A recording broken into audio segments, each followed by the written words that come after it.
प्यारे बच्चों नमस्कार। मैं दीप सर आप सभी का बहुत बहुत स्वागत करता हूं आज की एक बेहतरीन से क्लास में। आज की क्लास में हम लोग क्लास 8 इतिहास का चैप्टर नंबर 5 क्या है, जब जनता बगावत करती है 1857 और उसके बाद, ठीक है ना। ये चैप्टर का नाम है। आज के क्लास में इस चैप्टर के सभी प्रश्न के उत्तर को हम लोग देखने वाले हैं। तो चलिए क्लास को सीधे स्टार्ट करते हैं और एक एक करके सभी प्रश्न के उत्तर को जानते हैं, ठीक है ना। तो प्यारे बच्चों देखिए यहाँ पे क्या है, फिर से याद करें का पहला सवाल है, झांसी की रानी लक्ष्मीबाई की अंग्रेजों से ऐसी क्या मांग थी जिसे अंग्रेज ने ठुकरा दिया। तो झांसी की रानी थी, वो अंग्रेज से क्या मांग रही थी, अंग्रेज उसे देना नहीं चाह रहे थे। चलिए इसका उत्तर देखते हैं। उससे पहले एक बात बोलना चाहूँगा, जो बच्चे अभी तक चैनल को सब्सक्राइब नहीं किए नए हैं, आप लोग चैनल को सब्सक्राइब कर लीजिएगा। क्लास को अंत तक देखिएगा। अगर आपको क्लास अच्छा लगे तो जरूर से जरूर लाइक कीजिएगा और ये कमेंट करके बताइएगा कि नेक्स्ट क्लास आपको किस पे चाहिए, ठीक है ना। अगर आप हमसे पढ़ना चाहते हैं तो मेरे एप्लीकेशन को भी डाउनलोड कर सकते हैं। तो चलिए इसका उत्तर आप लोग कैसे लिखिएगा वो हम लोग देख लेते हैं। तो देखिए आप लोग इसके उत्तर में क्या लिखिएगा, यहाँ पे उत्तर है, लिखिएगा झांसी की रानी की मांग। झांसी की रानी चाहती चाहती थी कि कंपनी उसके पति की मृत्यु के बाद उनके गोद लिए हुए बेटे और वैध उत्तराधिकारी मान ले, ठीक है ना। तो यही वो चाहती थी जो कि अंग्रेज पूरा करना नहीं चाहते थे, ठीक है। ठीक है ना, सारे बच्चों को समझ में आ गया। मतलब वो चाहती थी कि मान लीजिए जो कंपनी है, ठीक है ना, जो भी अंग्रेजों की कंपनी थी, वो अगर झांसी की रानी जो थे उनके पति कि जो मर जाएंगे, उनके बाद जो झांसी की रानी थी उनके बेटे, ठीक है ना, को उत्तराधिकारी मान ले, ठीक है ना। यानी कि उसके बाद झांसी की रानी के बेटा जो है वो मालिक बनेंगे, ठीक है ना, वही राजा बनेंगे, ठीक है। तो यही वो चाहती थी, ठीक है। सारे बच्चों क्लियर ना। चलिए अगले सवाल की ओर हम लोग बढ़ जाते हैं। तो देखिए अगला सवाल यहाँ पे क्या है, ईसाई धर्म क्या अपनाने वालों के हितों की रक्षा के लिए अंग्रेजों ने क्या किया। जो लोग ईसाई धर्म को अपना रहे थे उनके हित की रक्षा के लिए अंग्रेज ने क्या क्या किया। तो इसका उत्तर आप लोग कैसे लिखिएगा, चलिए उसको देख लेते हैं हम लोग। तो देखिए आप लोग उत्तर में लिखिएगा, ईसाई धर्म अपनाने वाले के हित की रक्षा के लिए, यहाँ पे आगे दे दीजिएगा थोड़ा सा नया, रक्षा के लिए अंग्रेजों ने निम्न कार्य किए। पहला क्या है, 1850 में एक नया कानून बनाया, ठीक है ना, जिससे ईसाई धर्म को अपनाना और आसान हो गया, ठीक है ना। 1850 में अंग्रेजों ने एक ऐसा कानून बना दिया जिससे ईसाई धर्म को धारण करना या अपनाना बहुत आसान हो गया, ठीक है।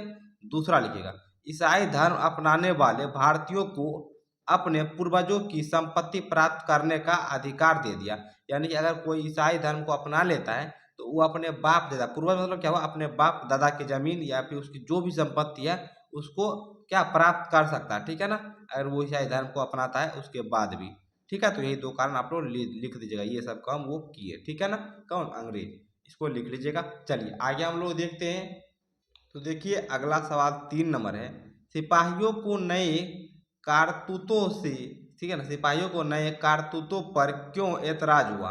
तो इसका उत्तर आप लोग कैसे लिखिएगा, चलिए हम लोग उसको देखते हैं।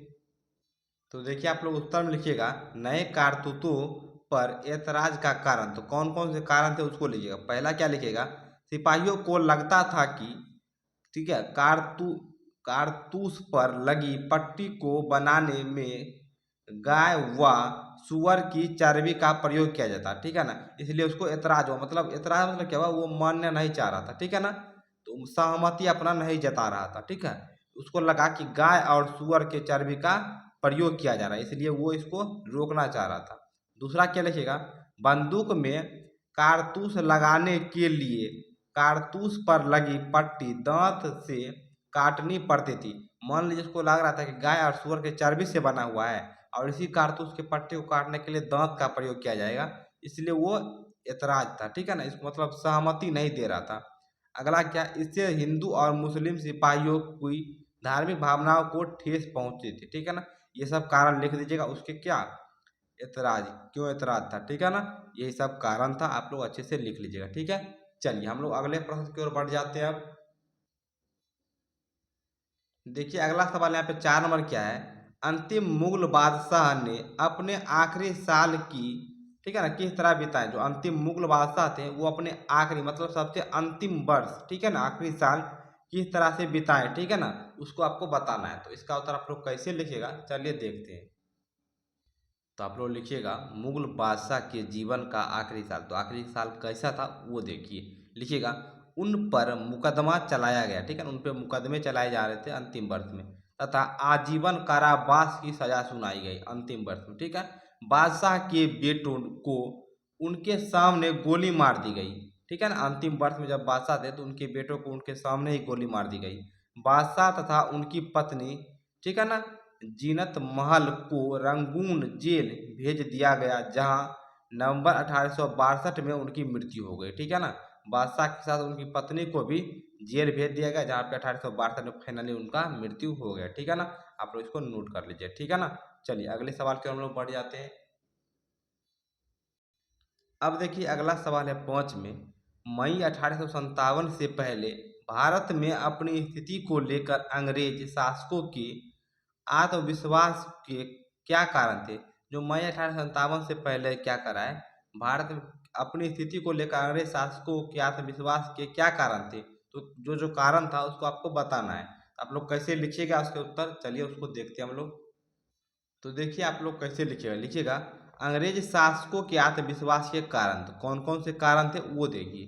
पहले लिखिएगा अंग्रेजों की सोच थी कि भारतीय सिपाही उनके विश्वसनीय है, मतलब अंग्रेज सोचते थे जितने भारत वाले सिपाही हैं ना सब हमारे अंदर ही हैं, उन पे वो विश्वास करते थे, ठीक है ना, कौन, अंग्रेज। क्योंकि 1857 से पहले उन्होंने भारतीय सिपाहियों की सहायता से कई लड़ाइयाँ जीती थी तथा बड़े बड़े विद्रोह कुचले थे। मतलब अंग्रेज ने 1857 से पहले भारतीय सिपाही का ही उपयोग करके बहुत सारे लड़ाई को भी जीता था, और जो विद्रोह हो रहा था उसको भी दबा दिया गया था। कुचलना मतलब उसको दबा देना, ठीक है ना। तो इसीलिए उसको विश्वास था कि भारतीय सिपाही हमारा साथ कभी नहीं छोड़ेंगे, ठीक है ना।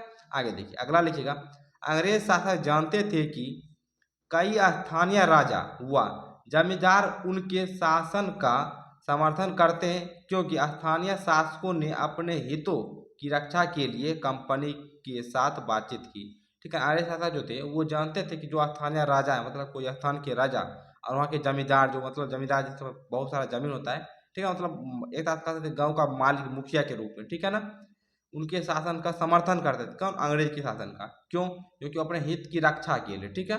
इसको नोट कर लीजिएगा, आगे लिखिएगा, ठीक है ना।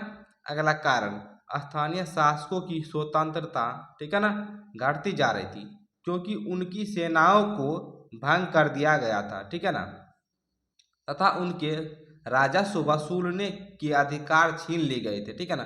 कौन छीना था, तो वही अंग्रेज छीना था। अतः वे भारत में अपनी स्थिति को लेकर आत्मविश्वास से भरे हुए थे। लिख लिए ना आप लोग, तो यही लिख लीजिएगा, ये सारा रीजन था, कारण था, ठीक है ना। चलिए इस सवाल का उत्तर आप लोग यहाँ पे लिख लिए ना। चलिए हम लोग अगले सवाल की ओर बढ़ते हैं अब। तो प्यारे देखिए आप अगला सवाल क्या है आपका, 6 नंबर, बहादुर शाह जफर द्वारा विद्रोहियों को समर्थन देने से जनता और राज परिवारों पर क्या असर पड़ा।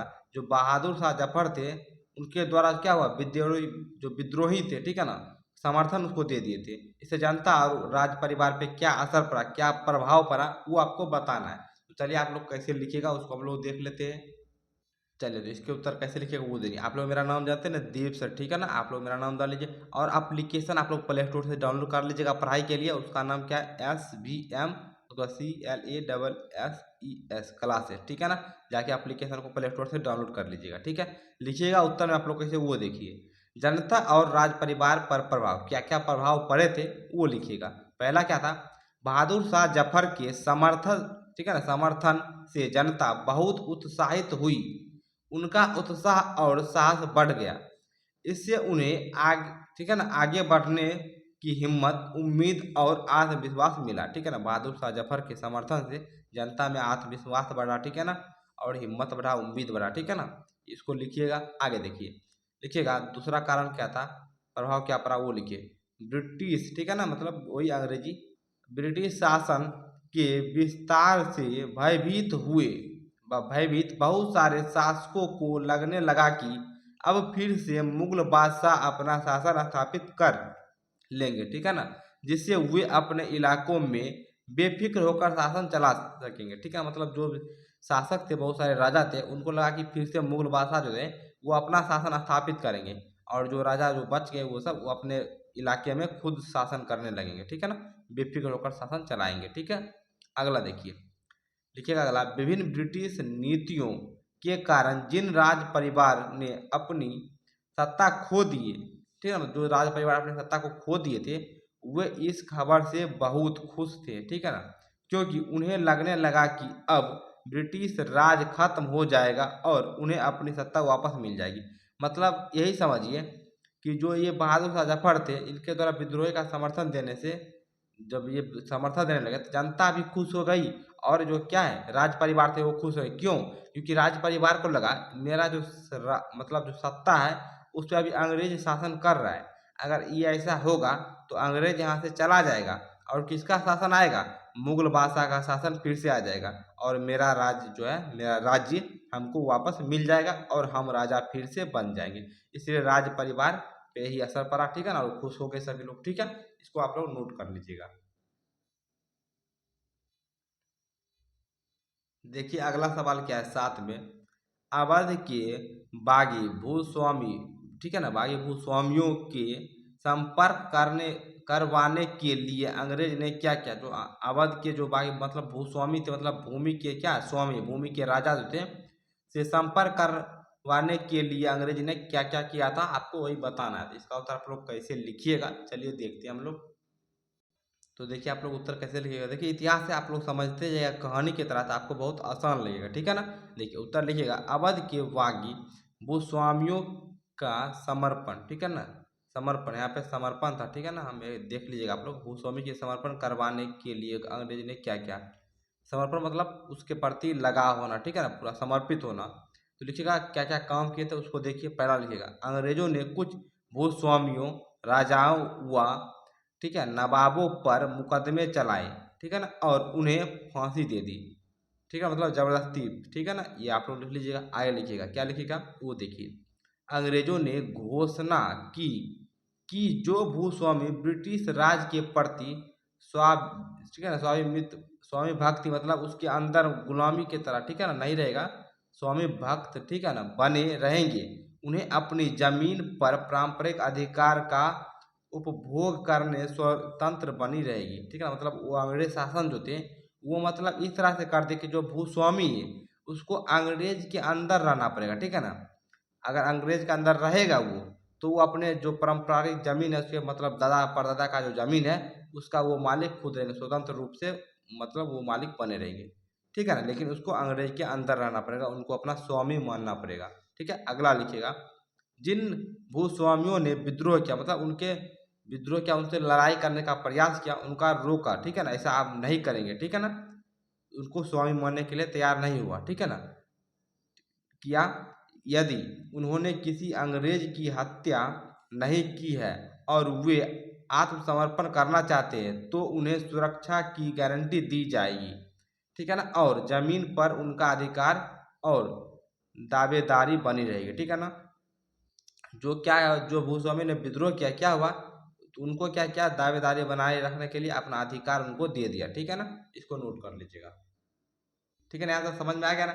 वही यहाँ पे कह रहा है कि मतलब जो विद्रोह किए, ठीक है ना, मान लीजिए कोई भूस्वामी है, ठीक है, मान लीजिए ये एक भूस्वामी है, ठीक है ना, एक भूस्वामी है, ये विद्रोह किया ने कि लड़ाई कर लिया, ठीक है ना, लेकिन किसी अंग्रेज की हत्या नहीं किया, ठीक है ना, बता कि उसका विरोध कर रहा है, तो अगर वो आत्मसमर्पण कर दे, वही बात पहला वाला पॉइंट हो गया कि दूसरे उसको स्वामी अगर मान लेगा, आत्मसमर्पण करना मतलब अंग्रेज को स्वामी मान लेगा, तो उसको ये अधिकार मिल जाएगा कि या दावेदारी मिल जाएगा उसकी जमीन पे, उसकी उसी का हक होगा, ठीक है ना, उसके जमीन पे उसी का हक होगा, ठीक है ना, अंग्रेज के लेकिन अंदर वो रहेगा, ठीक है। इसको आप लोग नोट कर लीजिए। चलिए हम लोग आगे बढ़ जाते हैं। देखिए अगला क्या, 8 में 1857 की बगावत के फलस्वरूप अंग्रेजों ने अपनी नीतियां किस तरह बदली, ठीक है, 1857 की बगावत मतलब लड़ाई जो हुआ था उसके फलस्वरूप मतलब उसके बाद उसके कारण, ठीक है ना, उसी के कारण अंग्रेज जो थे अपनी नीति को किस प्रकार से बदली वो आपको पूछ रहा था। इसका उत्तर आप लोग कैसे लिखिएगा चलिए देख लेते हैं।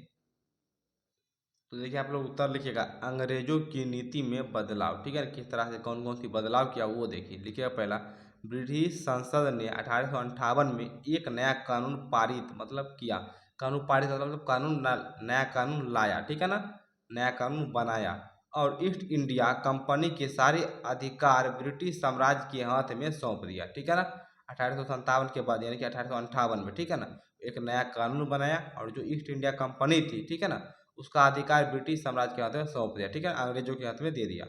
अगला लिखिएगा, ब्रिटिश मंत्रिमंडल में एक सदस्य को भारत मंत्री के रूप में नियुक्त किया। ठीक है ना, भारत मंत्री के रूप में नियुक्त कर दिया गया। उसे सलाह देने के लिए एक परिषद का गठन किया गया जिसे इंडिया, ठीक है ना, लिखिएगा इंडिया काउंसिल कहा गया। ठीक है, इसको नोट कर लीजिए। क्या क्या परिवर्तन आया वही ना आपको लिखना है, क्या क्या बदलाव है, तो बदलाव आगे लिखिएगा, देखिए वो क्या लिखिएगा। ठीक है, भारत के गवर्नर जनरल को वायसराय कहा जाने लगा। ठीक है, आगे देखिए, देश के सभी शासकों को भरोसा दिया गया कि भविष्य में कभी भी उनके भू क्षेत्र, मतलब उनके राज्य में, ठीक है, जो उनके अंतर्गत आता है भू क्षेत्र पर कब्जा नहीं किया जाएगा। ठीक है, उसको विश्वास दिलाया गया कि हम उस पर कब्जा नहीं करेंगे। ठीक है ना, क्यों भाई, अगर क्योंकि यही लड़ाई हुआ था 1857 में, उसी से अंग्रेज डरा था थोड़ा। ठीक है ना, उसके बाद लिखिएगा, भारतीय शासकों को ब्रिटिश साम्राज्य के अधीन शासन चलाने की छूट दी गई। ठीक है, इसको भी नोट कर लीजिए। चलिए आगे क्या बदलाव आया उसको देखिए, लिखिएगा, सेना में भारतीय सिपाहियों का अनुपात कम करने और यूरोपीय सिपाहियों की संख्या बढ़ाने का फैसला किया गया। मतलब अंग्रेज एक तरह से डर गए थे और अपने आप को मजबूत करने में लग गए थे। ठीक है ना, और यहाँ के भी राजा को कुछ कुछ छूट देने लगे ताकि वो इससे अभी लड़े ना। ठीक है, बहुत दिमाग लगा रहा था। ठीक है ना, अगला देखिए, लिखिएगा, मुसलमानों की जमीन और संपत्ति बड़े पैमाने पर जब्त की गई क्योंकि 1857 के विद्रोह का कारण मुसलमानों को माना गया। ठीक है ना, इसलिए उनकी जमीन को अपने अंदर लेने लगा। तो यही सब बदलाव आया, इस सबको आप लोग क्या कीजिएगा, नोट कर लीजिएगा। ठीक है ना, चलिए आपका ये क्वेश्चन बहुत ही अच्छे तरीके से आप लोग समझ गए होंगे, आप लोग इसको नोट कर लीजिएगा। ठीक है ना, चलिए, तो देखिए यहाँ तक हम लोग कर लिए। अब क्या, आइए करके देखिए, इसमें क्या है, नंबर क्वेश्चन ये कह रहा है, पता लगाइए। ठीक है ना, लगाएं कि सन 57 की लड़ाई के बारे में आपके इलाके या आपके परिवार के लोग को किस तरह की कहानियां और गीत याद है। ठीक है ना, इस महान विद्रोह से संबंधित कौन सी यादें अभी लोग को उत्तेजित करते हैं। मतलब ये का क्या करा है, आप लोग अपने परिवार में, अपने इलाके में, अपने दादा दादी से, ठीक है ना, जो भी बड़े लोग हैं उनसे पूछ के इसको बताना है। तो ये दोनों क्वेश्चन आप लोग खुद से कीजिएगा। अगर आपसे नहीं होता है, ठीक है ना, तो आप लोग हम बता देंगे। ठीक है ना, अगर आपसे नहीं होता आप लोग कमेंट कीजिएगा, हम लोग देखेंगे, इसका वीडियो हम लोग फिर से बना के डाल देंगे। ठीक है ना, तो आप लोग देखिए, पहले एक बार ट्राई कीजिए, बड़े बुजुर्ग से, आपके गाँव में, आपके घर में जो भी है उनसे पूछिए। अगर हो जाता है तो ठीक है, अगर नहीं हो पाता है तो हम बता देंगे। ठीक है ना, तो आज के लिए इतना ही। आज के क्लास को हम लोग समाप्त करते हैं। यहाँ तक के सारे प्रश्न के उत्तर को हम लोग अच्छे तरीके से कर चुके हैं। आपको क्लास कैसा लगा वो जरूर कमेंट करके बताइएगा, और अगला क्लास आपको किस सब्जेक्ट का और कौन से चैप्टर का चाहिए वो भी जरूर बताइएगा। ठीक है, तो मिलते हैं अगले क्लास के साथ, तब तक के लिए धन्यवाद।